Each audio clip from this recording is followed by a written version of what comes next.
How are you able to get Yeah. such a high buy box win percentage? And that's how I'll make all my rules. If they just source a product, what kind of ROI should they expect? Yeah, that's a great question. How many listings did you have before you start using a repricer? When you're making that purchase, that's when you're going to make your money. When I'm looking for products, I'm looking for 100% ROI. I'm making a greater return on investment. I don't want to have to spend a lot of time managing my business. I used to stress about pricing a lot. My first week of sales, I think I did around $1,000. Is it profitable to have a repricer? Your goal is to make money. So 37 to 42%, that's off the chart. I think the reason I'm able to do that is... Should you use a repricer? How do you increase your buy box win percentage? How do you save more time when you do Amazon business? You're going to find out all the answers you need in this video later on. Hello, ladies and gentlemen. My name is Samuel. Today, we invited a successful Amazon seller to share with us some experience he accumulated during his 2 years of selling on Amazon. Let's get to business. What kind of ROI do you suggest people to set for their min price? Like if they're starting out, if they just source a product, what kind of ROI should they expect? Because you said that you're looking for at least like 100%. What about for their min price when people set it? Like what do you suggest them to do? Yeah, that's a great question. For when I'm looking at the rules, when I'm buying inventory, when you make that purchase, when you swipe your credit card, you give someone cash. I always use credit cards, so I don't give anyone cash. But when you're making that purchase, that's when you're going to make your money, because you buying that product at whatever price you bought it is going to determine a lot about how you end up selling that product.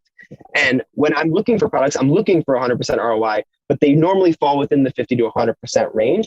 And because I'm comfortable selling around 50%, that's normally where I'll set my minimum. So I have a rule. So normally what I'll do actually is after everything gets shipped in and my inventory lab catches up with BQool, I'll go in and bulk all my new listings that don't have minimum, maximum, and rule. I'll normally put on AI equalizer at a 50% minimum return on investment. And that's how I'll make all my rules. And then I can go back in and tweak that minimum pricing if something...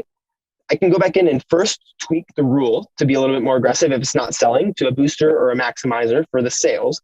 And then if it's still not selling, I'm comfortable after about a month, 2-3 months, to drop my ROI down to anywhere from 0 to 15%, just to get my money back out of it so I can go buy something that will be profitable instead of just waiting on the price to come back up. How are you able to get such a high buy box win percentage? 37 to 42%, that's off the chart. How are you able to get such a high buy box win percentage? I think the reason I'm able to do that is I'm pretty comfortable selling things that is because I'm pretty comfortable selling things just to get my money back, even if I'm losing a little bit of profit on it personally.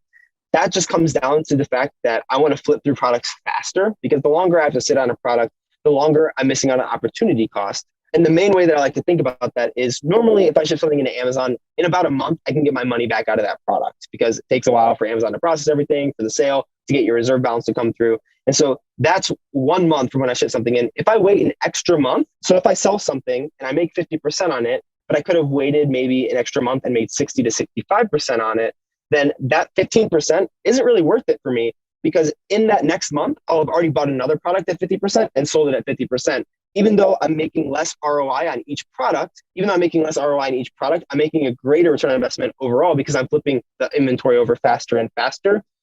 And having a better buy box percentage by having a really kind of aggressive rules normally is helpful for me. So the rules a lot of times give me that better buy box percentage, because most of my rules are the AI, either equalizer, booster, or maximizer for sales. I don't really do the profit maximizer or booster yet. That's something that I'm interested in changing here soon if I do build up a little bit extra capital and I'm not able to spend it as fast. But right now, I'm just trying to flip through things as fast as I can.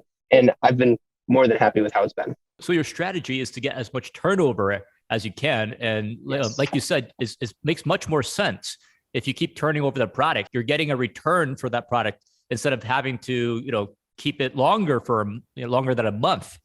Is that what you're saying? Yeah, definitely. The longer you have to keep something, the more likely the price might go back up, but more often than not, I've found that it either stays the same or even more people get on the listing and it'll go down. How has BQool helped your business since you start using it?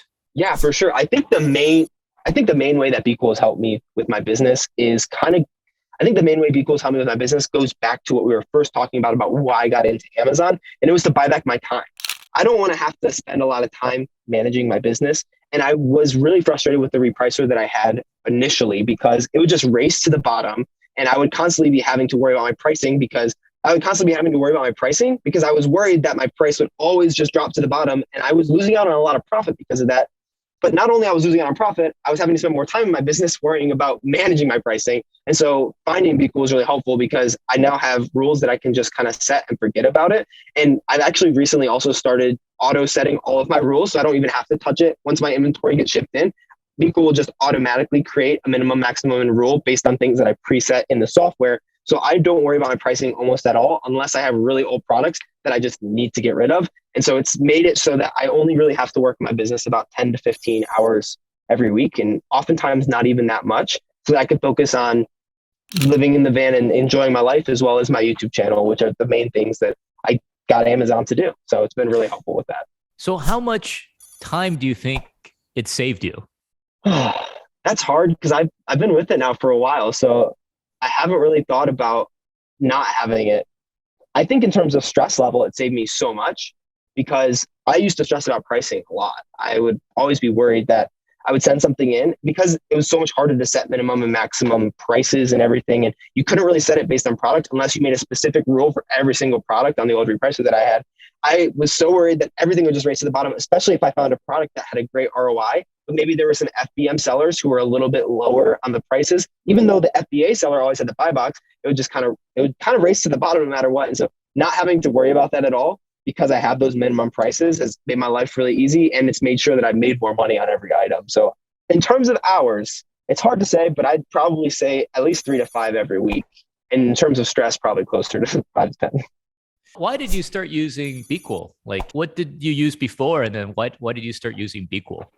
Yeah, I used another kind of more basic repricer, which can be good for some beginners, but honestly, I wouldn't recommend it because the plans that BQool has that are in the lower tiers are pretty comparable to the plans that the other repricer called Repricing has, except with BQool, you have pretty much all the features except for some of the AI repricing unless you get the higher tier plans. And so you have a lot more flexibility with how you reprice with BQool. And the main reason that I got it is kind of making sure that I'm not losing a lot of money while still saving a lot of time. Because I knew repricers would save me time. I was definitely saving time having my other repricer versus just repricing everything myself, because I had like 200 to 500 SKUs because I bought a vast variety of different products.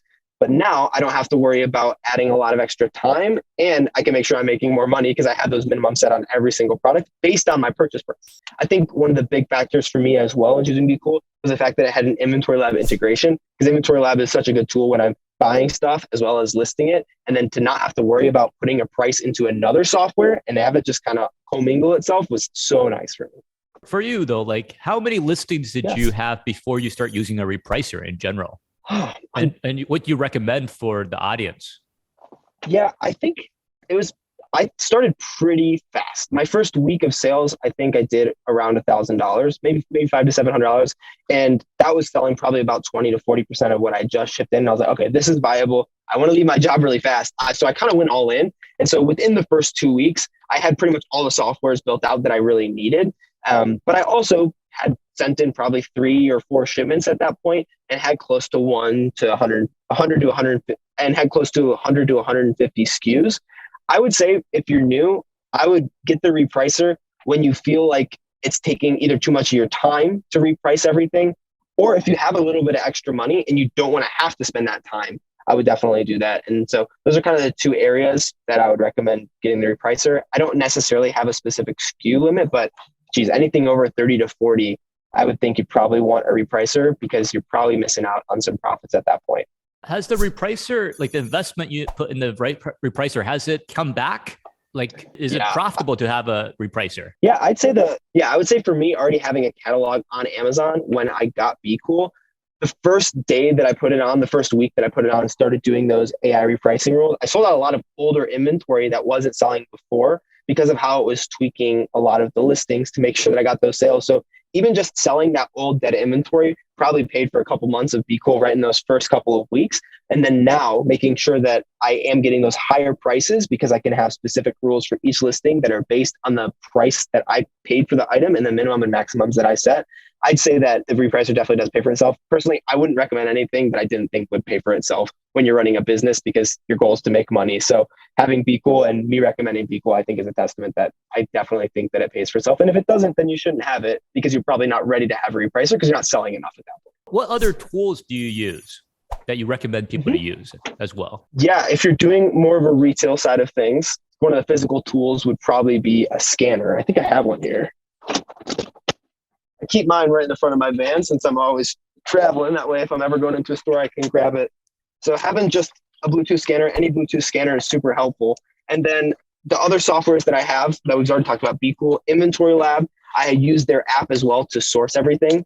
And then Keepa is really essential. I used Scout IQ for the longest time, which was made initially for booksellers, but I used it because it had a Keepa integration that had some of their API that just gave you the sales, like the sales chart. It didn't give you the price history or anything, but for about $5 to $10 more every month, you can get the full Keepa and integrate it with Scoutify 2, which is run through Inventory Lab. So I have just done that, and I think it's going to save me a lot of time. That's fantastic. We're close strategic partners with Inventory Lab. Yeah. So it's great that you're using them and promoting them as well. Well, that's all the time we have today. I hope you're making notes during this video. And if you did not, it's okay. You could go to the skip a section part to find a helpful tip that you could apply to your Amazon business. Make sure to send this video to your friends who are also selling on Amazon and subscribe to us. We're going to create more and more useful videos for you.